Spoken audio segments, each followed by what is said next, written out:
नमस्कार, आप देख रहे हैं कमोडिटीज लाइव अपडेट और देखना होगा आज सोने चांदी की ओपनिंग कैसे होती है, क्योंकि कल के सत्र में काफी स्ट्रांग बढ़त देखने को मिली थी। आज इंटरनेशनल मार्केट पे थोड़ी प्रॉफिट बुकिंग जरूर है, स्पेसिफिकली चांदी पे यहाँ पर 17 के भाव जो है प्रति आउंस देखने को मिल रहे हैं। लेकिन कल के सत्र में घरेलू बाजार पे जो कीमतें हैं वो 1.5% की तेजी, गोल्ड पे लगभग 450 पॉइंट्स की स्ट्रेंथ थी और चांदी पे भी लगभग 1.25% के आसपास की तेजी थी।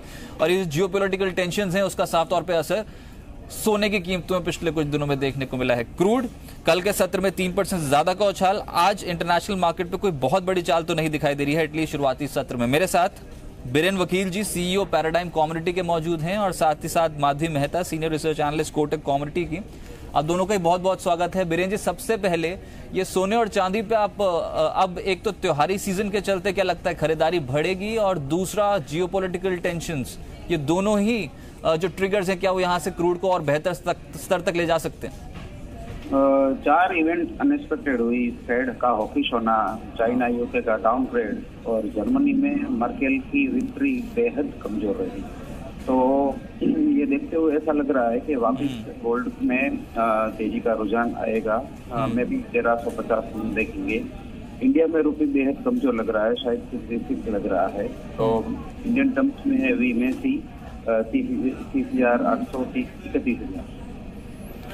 चलिए ठीक है। माधवी जी, आप क्या मानते हैं क्रूड ये सोने पे सबसे पहले ट्रेंड क्या रहेगा? मैं शॉर्ट टर्म पर्सपेक्टिव से पूछ रहा हूँ, जिनके पास भी पोर्टफोलियो में तेजी की पोजीशंस पड़ी हो, क्या वो और कैरी कर सकते हैं? जैसे हमने देखा कि गोल्ड में कल बहुत उछाल आया और लार्जली वो इंटरनेशनल मार्केट की रैली के साथ साथ रुपये की वीकनेस की वजह से भी है। पर मुझे अभी भी लगता है कि ये रैली ज्यादा सस्टेन नहीं करेगी। अभी आप देखेंगे तो मार्केट हर न्यूज को रिएक्ट कर रहा है। फेड का न्यूज को भी मार्केट में बड़ा फॉल आया और ये वीक अब नॉर्थ कोरिया के न्यूज को भी बड़ा ये आया। तो बेसिकली कोई क्लियर ट्रेंड एज सच नहीं है। लेकिन हाँ, अगर इंट्राडे या 1-2 दिन के पर्सपेक्टिव से पूछेंगे तो मुझे लगता है अभी भी थोड़ा बाइंग मोमेंटम है। अराउंड 30,000 एक अच्छा लेवल है बाय करने के लिए, अराउंड 30,150 तक के लिए, और स्टॉप लॉस अराउंड 29,900 का मेंटेन कर सकते हैं। चलिए ठीक है। लेकिन एक और बड़ी खबर आ रही है कि एडीबी ने भारत का जो जीडीपी ग्रोथ अनुमान है उसको घटाया है, और ये बड़ी खबर है। FY18 के जीडीपी ग्रोथ जो एस्टिमेट्स हैं उसको घटाकर अब 7% कर दिया है। ऑब्वियसली जिस तरीके से यहाँ पर अनसर्टेनिटी का माहौल है वो इंडियन जीडीपी पे भी असर डालेगा। और वैसे भी पिछले कुछ बारियों से अगर आप देखेंगे तो लगातार जीडीपी में कोई बहुत बड़ी ग्रोथ नहीं देखने को मिली है। सरकार हालांकि पॉलिसीज रिफॉर्म जो है वो लगातार लेकर आई है, लेकिन फिर भी उसको टाइम लगेगा। It will be a lagging effect. फिलहाल जो एडीबी का जीडीपी ग्रोथ अनुमान है भारत के प्रति वो घट गया है। 7% वो एस्टिमेट कर रहे हैं कि जीडीपी ग्रोथ इंडिया की देखने को मिल सकती है, और यह रिविजन जो है वो 0.4% का है। असर डाल सकता है यहाँ पर इक्विटी मार्केट पर और साथ साथ करेंसी मार्केट पे और कमोडिटी मार्केट पे भी। लेकिन आगे बढ़ते हैं। क्रूड मेजर हाईलाइट पॉइंट है, पिछले कुछ दिनों में बहुत स्ट्रांगली बढ़त देखने को मिली है। आज आधे फीसदी की गैप अप ओपनिंग देखने को मिली है, 34-23 का मौजूदा स्तर। ये मैं बता दूं कि कल के सत्र में 3.5% से ज्यादा की तेजी ऑलरेडी बन चुकी थी। और जो ग्लोबल सप्लाई चिंताएं हैं वो तो है ही, और दूसरा तुर्की की इराक के कुर्दिस्तान क्षेत्र से सप्लाई में कटौती, यानी कि उनकी जो पाइपलाइन जो है जो ट्रांसपोर्ट करती है क्रूड को, उसको कटौती करने की यहाँ पर एक उम्मीद है।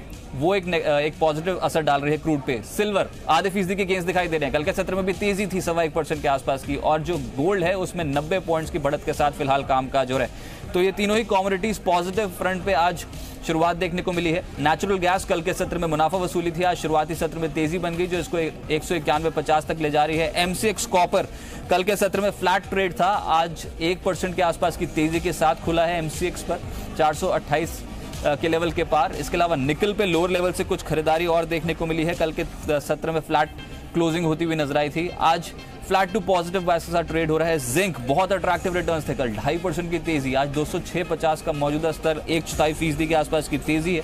और लेड यहाँ पर थोड़ा सा माइल्ड नेगेटिव बायस के साथ ट्रेड शुरुआती सत्र में देखने को मिल रहा है। बीरेन जी, ये सोने और चांदी की जो शुरुआत है ये पॉजिटिव हुई है, सिर्फ आज की रणनीति बताएं, सोने और चांदी पे क्या रख सकते हैं? आज के लिए सिल्वर में भी मैं बाय प्रेफर करूंगा 40,200 के आसपास, 40,900 का टारगेट रहेगा।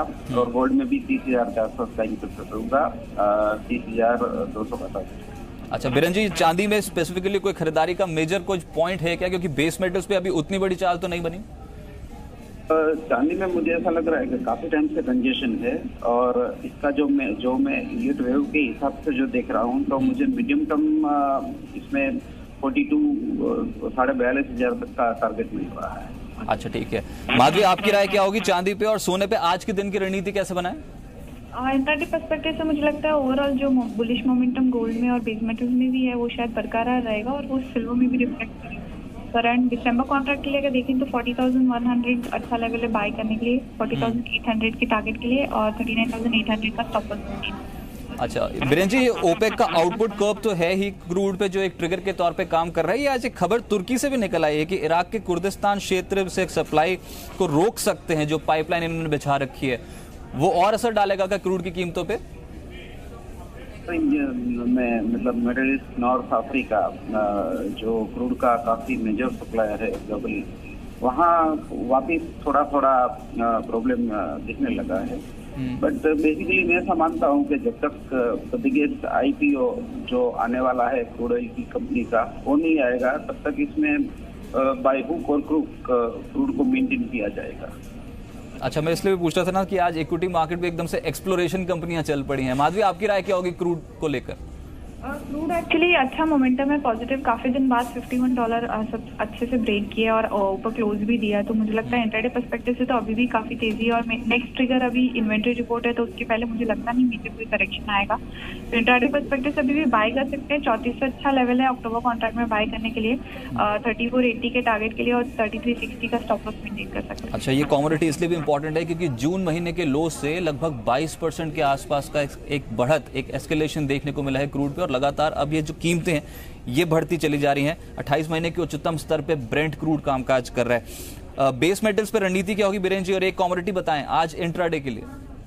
इंट्राडे के लिए कॉपर बाइंग प्रेफर करूंगा, 422 के आसपास, 430 का टारगेट होगा, 417,800। अच्छा माधवी, आप कौन सी कमोडिटी चुनेंगे? इनफैक्ट यहाँ पर निकल पे और जिंक पे एक व्यू दीजिए। जिंक इसलिए भी क्योंकि कल 2.5% का मूव दे रही थी ये कमोडिटी। आज की ओपनिंग कैसे देख रही है निकल और जिंक की, और क्या ट्रेड रखें? अराउंड 20350 के आसपास बाय कर सकते हैं, 206 और 207 का टारगेट के लिए, और 201 का स्टॉप लॉस मेंटेन कर सकते हैं। निकल रिलेटिवली अभी भी इतना स्ट्रांग नहीं लग रहा है, तो अभी भी बाय करने की सलाह तो नहीं दूंगी। मे बी इंट्राडे पर्सपेक्टिव से 700 के आसपास तक वेट कर सकते हैं, तो फिर सेल करके चल सकते हैं वापस 670 के टारगेट के लिए। अच्छा बिरेन, NG पे क्या राय होगी, नेचुरल गैस पे आज के दिन की रणनीति बताएं? NG पे अभी मेरे पास क्लैरिटी नहीं है, तो अच्छा तो बीरेन जी एक एग्री कमोडिटी बता दें, इस स्पेस में कहीं पर हलचल नजर आ रही है या फिर आज के लिए कोई कमोडिटी जो यहाँ से अच्छे रिटर्न्स दे सकती है? मैं कपास प्रेफर करूंगा करंट लेवल से, 867 पे बाई, 853 का स्टॉप लॉस और 889 का टारगेट। अच्छा, और साथ ही साथ एक बीरेन जी सोयाबीन, सोया ऑयल पे रणनीति और बता दीजिए, आज के दिन की रणनीति क्या रखनी होगी? सोयाबीन ऑयल बाई प्रेफर दूंगा, अक्टूबर का है 675 पे बाई, 671 का स्टॉप लॉस और 683 का टारगेट। चलिए बीरेन, बहुत शुक्रिया आपका मेरे साथ जुड़ने के लिए, और माधवी आपका भी शुक्रिया मेरे साथ जुड़ने के लिए। तो कमोडिटी मार्केट पे अगर आज का ट्रेड देखें तो प्रेशियस मेटल्स की शुरुआत ठीक हुई है, कोई बहुत बड़ी तेजी नहीं, लेकिन फिर भी सरेंडर नहीं किया, कल की एक तेजी को और आगे कंटिन्यू किया मार्केट ने। तो आज सोने और चांदी की कीमतें जो वो तेज है शुरुआती सत्र में। क्रूड कल 3.5% की तेजी ऑलरेडी दिखा चुका है, आज आधे फीसदी के गेंस के साथ यहाँ पर ओपनिंग होती हुई नजर आई। और इसके अलावा बेस मेटल्स जहां पर बहुत फीके रिटर्न्स मिल रहे थे पिछले कुछ दिनों में, आज वहीं पर ही हलचल है, लो लेवल से खरीदारी, कॉपर, निकल, एल्यूमिनियम, यहां पर हल्की रिकवरी है आज इंट्राडे पर्सपेक्टिव से। लेकिन अब सीधे इक्विटी मार्केट का रुख करते हैं। आज मार्केट्स पे कोई बहुत बड़ी चाल तो नहीं मिली, लेकिन फिर भी आज कुछ काउंटर स्पेसिफिक मूवमेंट है। इस शो में आपके साथ दोबारा जुड़ेंगे और कमोडिटी मार्केट की बात करेंगे। बाजार के एक्सपर्ट्स मेरे साथ 11:30 बजे मौजूद रहेंगे। मेरे साथ अमित सजरेजा साहब मौजूद रहेंगे, मोतीलाल ओसवाल से, रेनिशा चनानी, मोनाक कैपिटल से, और जानने की कोशिश करूंगा कि आज के ही दिन कौन सी ऐसी कमोडिटीज हैं जो आपके पोर्टफोलियो में बहुत स्ट्रॉन्ग कमाई करा सकते हैं।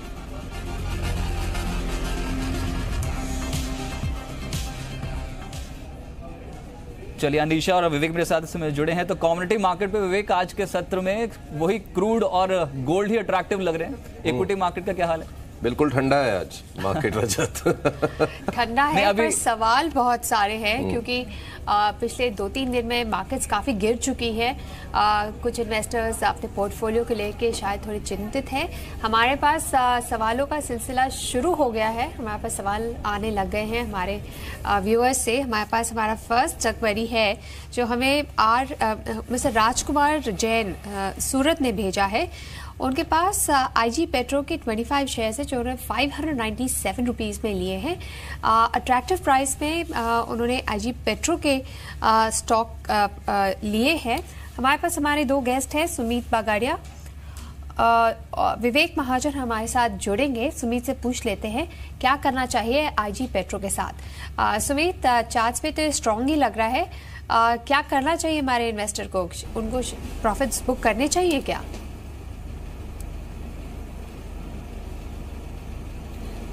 हाय, गुड मॉर्निंग।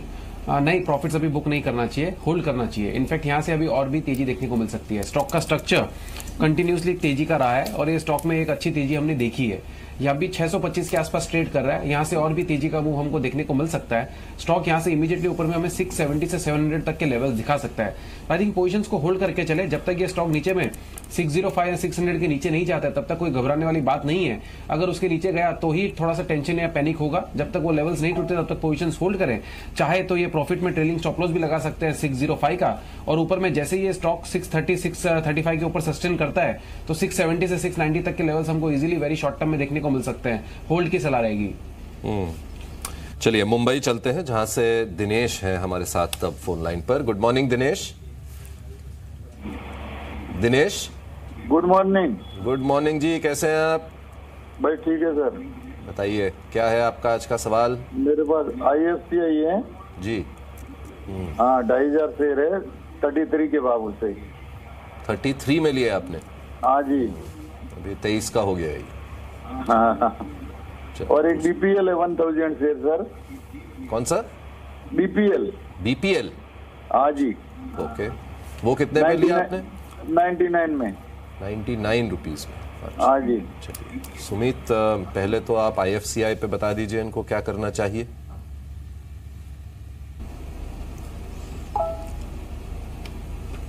देखिए विवेक जी, IFCI स्टॉक के अंदर हमें कोई बड़ा मूव देखने को मिलता नहीं है। स्टॉक में जब भी कोई न्यूज आती है तब ये स्टॉक मूव देता है और उसके बाद वापस ठंडा हो जाता है। आई थिंक इमीडिएटली स्टॉक के एक रेंज के अंदर ही चल रहा है। IFCI अभी 22 रुपया 21 रुपया नीचे में सपोर्ट है, ऊपर में इमीडिएट छोटा सा रेजिस्टेंस है 25 रुपया और उसके बाद है 28 रुपया। इसी बैंड में लगता है ये घूमेगा। पोजीशन से एक बार होल्ड कर सकते हैं। यहाँ से एक पुलबैक ऊपर की तरफ देखने को मिल सकता है। हो सकता है 25 रुपए 28 रुपए तक का मूव देखने को मिले। 28 रुपए का लेवल टूटने के बाद ही इसके अंदर कोई बड़ी तेजी देखने को मिलेगी। जब तक वो लेवल्स नहीं टूटते तब तक ये स्टॉक रेंज बाउंड रहेगा और ऐसे ही छोटी सी रेंज में घूमेगा। कोई बड़ा मूव तो नहीं समझ में आ रहा है, होल्ड कर सकते हैं। ऊपर में 25 से 28 रुपए के आसपास निकलने की सलाह रहेगी। ठीक है, होल्ड कर सकते हैं और रैलीज पे निकल जाने का एडवाइस है। हमारे पास हमारे दूसरे गेस्ट विवेक महाजन भी जुड़ गए हैं। एक और क्वेरी ले लेते हैं जो हमें राहुल जैन से मिली है, जो जयपुर के रहने वाले हैं। उनके पास नैटको फार्मा के 500 शेयर है जो उन्होंने 985 रुपीज़ में लिए हैं। उनको तो इसमें लॉस हो रहा है, जानना चाहते क्या करना चाहिए इस स्टॉक के साथ। विवेक, क्या एडवाइस देंगे आप हमारे इन्वेस्टर को? आपको लगता है कि फार्मास्यूटिकल स्टॉक्स के प्रोस्पेक्ट्स यहाँ से बेटर हो जाएंगे? नैटको फार्मा उनमें से एक स्टॉक हो सकता है जो यहाँ से कुछ रिकवरी दिखाए, क्या करना चाहिए? एक्चुअली अगर नेटको फार्मा का बिजनेस देखें तो that is actually R&D driven oncology company. हमें लगता है कि the company should be growing at a rate of 20% CAGR at least in the domestic market. Not only that, they have tied up with the international company which will be helping them make an inroad into 101 emerging market economies, as also US company wherein they will be selling their oncology products in the US market starting November 2019.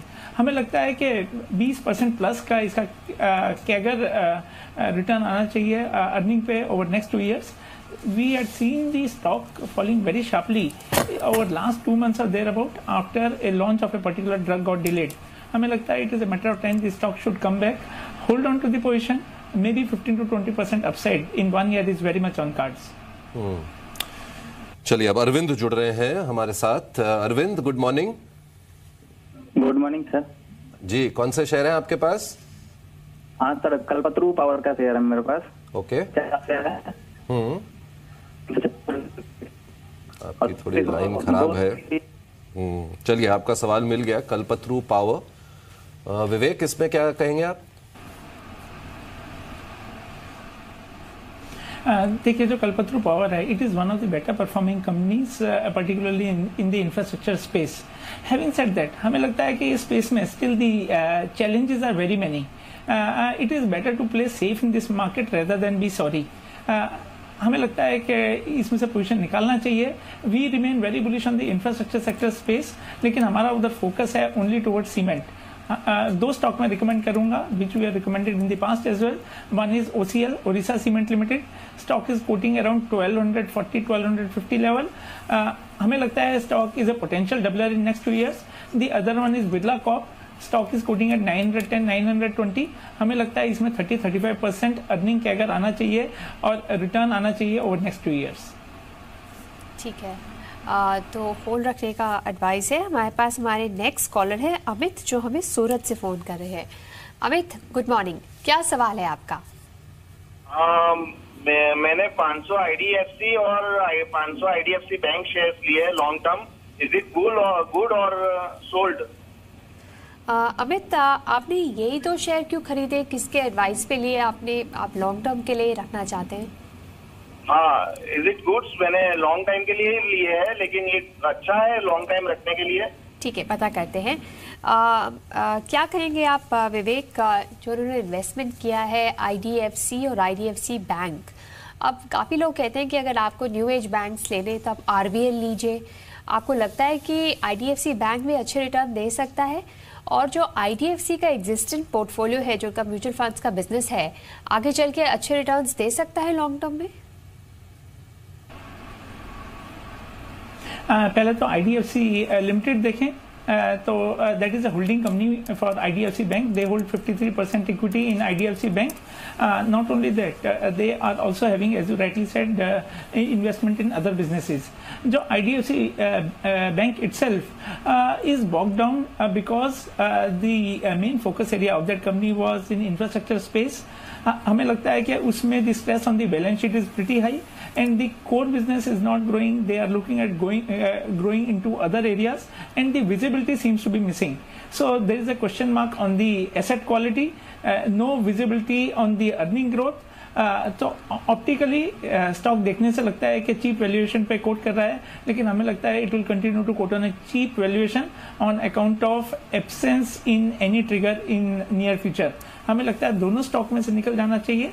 Yes, you rightly said RBL looks good. Stock quoting at some 510-520 level. Potential to deliver 30-35% return over 2 years। ठीक है, RBL एक अच्छा share है, पर IDFC और IDFC bank भी बुरे नहीं है। अभी वक्त होगा एक ब्रेक के लिए, वापस आएंगे आपके सवालों को लेकर।